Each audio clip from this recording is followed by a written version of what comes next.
What's the grossest thing you've done for an A+? When Professor Clayton asked me to come to his house for dinner to discuss my final grade, I knew exactly what that meant. The guy had been staring at me all semester with those creepy divorced dad eyes, and now he wanted his shot. But I needed that A+ to graduate with honors and get into law school. I put on my shortest skirt and the push-up bra that made me look like I had actual cleavage. My roommate Sarah watched me get ready with her mouth hanging open. I told her it was just dinner to discuss my grade, but we both knew better. Professor Clayton was in his 40s with gray streaks in his beard, and always wore those wool blazers that smelled like mothballs. He'd lean over my desk during exams and breathe on my neck while checking my work. The drive to his house took 20 minutes, and I spent the whole time practicing my excuse to leave early. I'd tell him my roommate was having a crisis or that I had food poisoning. Something believable but urgent. My hands were shaking when I rang the doorbell. A woman answered. Not just any woman, but a gorgeous blonde in yoga pants holding a dish towel. Behind her, I could see a normal living room with family photos on the walls and toys scattered on the carpet. "You must be Violet," she said with a huge smile. "Arthur's told us so much about you. Come in, come in." My brain couldn't process what was happening. This was Professor Clayton's wife. He had a wife. A hot wife who seemed genuinely happy to see me. I stood there in my hooker outfit feeling like the world's biggest idiot. Did these people want a three-way? "Arthur, Violet's here," she called out. Professor Clayton appeared from the kitchen wearing an apron that said, "Kiss the cook." He looked at my outfit and his eyebrows went up, but he didn't say anything gross. Instead, he shook my hand like we were at a business meeting. "Violet, thanks for coming. This is my wife Janet, and this is our son Andy." That's when I noticed the kid in the wheelchair by the TV. He looked about 17 with the same dark hair as his dad, but his body was twisted in ways that made it clear he couldn't control his muscles properly. An oxygen tank was attached to the back of his chair with tubes running to his nose. "Hi, Violet," Andy said. His speech was slow and took effort, but his eyes were sharp and focused. He was wearing a Spider-Man t-shirt that matched the one I had at home. We sat down for dinner and I kept waiting for the other shoe to drop. I still thought maybe they were swingers or wanted me to join some weird cult. But dinner was just normal pot roast and vegetables while they asked about my classes and career plans. Andy tried to ask me about the new Marvel movie, but talking seemed to exhaust him. Finally, over dessert, Professor Clayton cleared his throat. "Here it comes," I thought. The weird proposition that would make sense of this whole night. "Violet, we invited you here because we need a favor," he said. "Andy's prom is next week and he doesn't have a date." I stared at him, then at Janet, then at Andy who was looking at his plate like it was the most interesting thing in the world. "We know it's a lot to ask," Janet jumped in. "But Arthur said you wear superhero shirts to class and love the same movies Andy does. We thought maybe you'd consider it. Just as friends, of course." My face burned with shame. Here I was, dressed like I was going to work a street corner, and these people just wanted someone to take their disabled kid to prom. Professor Clayton must have mentioned me because I was one of the only students who'd be nice enough to say yes. "I'll pay for your dress and everything," Professor Clayton added quickly. "And dinner wherever you want to go." Andy finally looked up at me. "You don't have to," he said. I know it's weird. Something about the defeat in his voice made my chest tight. I thought about all the proms I'd gone to with my quarterback boyfriends and how I'd taken it for granted that someone would always want to go with me. "I'd love to go with you," I heard myself say. The next week flew by. Janet took me dress shopping and we found this gorgeous blue gown that covered everything my slutty outfit hadn't. Andy and I texted about Marvel theories, and he was actually funnier than most guys I knew. When prom night came, I felt weirdly excited. The dance itself was at a hotel ballroom downtown. Andy looked sharp in his tux even sitting in the wheelchair. We slow danced with me kind of swaying while holding his hands. Other kids stared, but Andy didn't seem to notice or care. He was too busy explaining why Iron Man's arc reactor should have killed him with radiation poisoning. Around 10 o'clock, some kids from my economics class invited us to an after party. I almost said no, but Andy begged me to go. He'd never been to a real party before.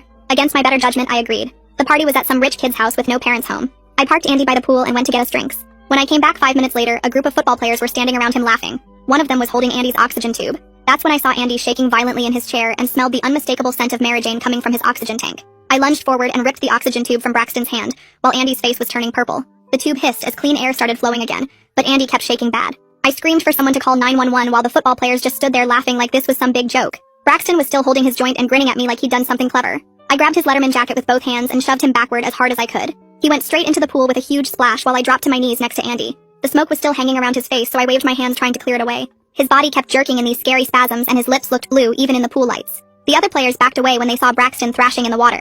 I kept one hand on Andy's shoulder to steady him while yelling that Braxton was going to jail for this. Someone must have actually called because I heard sirens getting closer. The paramedics rushed through the backyard gate with their equipment bags and went straight to Andy. They put a new oxygen mask on his face and checked his pulse while asking me what happened. I explained about the smoke in his oxygen line while they loaded him onto a stretcher.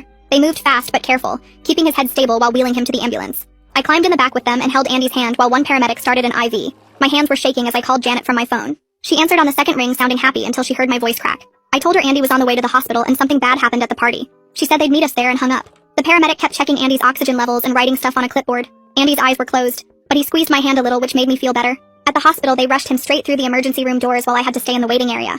I paced back and forth in my blue prom dress, feeling sick to my stomach. Other people stared at me, but I didn't care. Professor Clayton and Janet burst through the doors about 10 minutes later looking terrified. Janet ran straight to me and pulled me into this tight hug even though I felt like this was all my fault. She kept asking if I was okay while Professor Clayton went to the desk demanding information about Andy. A police officer showed up and asked me to give a statement about what happened. I sat down with him in a corner and told him everything I could remember.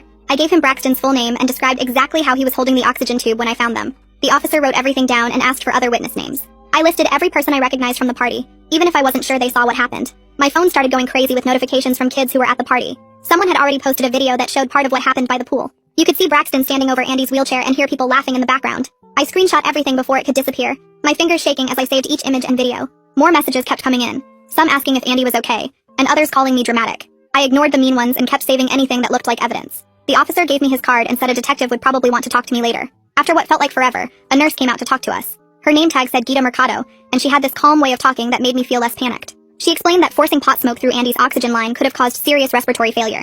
His lungs were already weak, and the smoke could have shut down his breathing completely. She said I acted fast, which probably saved him from worse damage. Andy would need to stay for monitoring for at least 24 hours to make sure his oxygen levels stayed stable. Janet started crying with relief that he was going to be okay. We all sat in these uncomfortable plastic chairs while Professor Clayton filled out insurance paperwork. After a while, Janet asked if she could talk to me alone in the hallway. We found a quiet spot near the vending machines where she told me she'd had doubts about the party. She wanted Andy to have normal teenage experiences, but her gut told her it was a bad idea.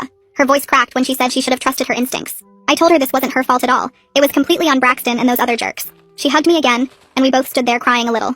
I excused myself to go to the bathroom where I locked myself in a stall and finally let everything hit me. Standing at the sink washing my face, I stared at myself in the mirror in this fancy prom dress. I thought about that first dinner at their house and why I really went. The shame of thinking Professor Clayton wanted to sleep with me felt so small now compared to what Andy went through. I promised myself right there that I would make this right for him no matter what it took. When I came back out, Sarah was waiting in the lobby looking worried. I texted her earlier and she'd driven straight there to pick me up. On the ride home, I told her everything that happened from the party to the hospital. She got so mad about what Braxton did that she had to pull over for a minute to calm down. She said she'd back me up completely if I wanted to file official reports or whatever I needed to do. Having her support made me feel stronger about what I knew I had to do next. The next morning, I walked into Assistant Principal Ross Cleary's office with my phone full of screenshots and videos from the party. His office smelled like old coffee and those pine tree air fresheners that never really work. He sat behind his desk looking uncomfortable before I even started talking. I laid out everything that happened at the party, showing him the videos people had posted.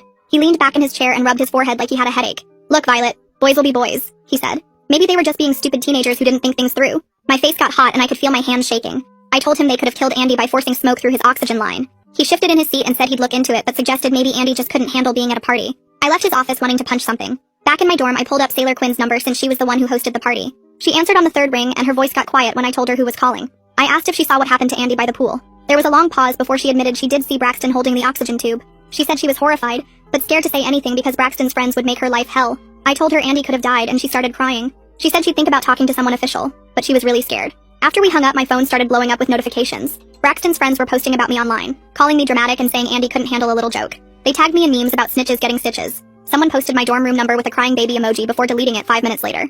I screenshot everything before it disappeared. My roommate Sarah saw the posts and told me to be careful walking around campus alone. 3 days later, I drove to Andy's house to check on him. Janet let me in and led me to his room where he was propped up in bed with his laptop. He looked tired but smiled when he saw me. I sat in the chair next to his bed and asked how he was feeling. He told me his chest still hurt and talking made him cough sometimes. Then he looked right at me and said he wanted to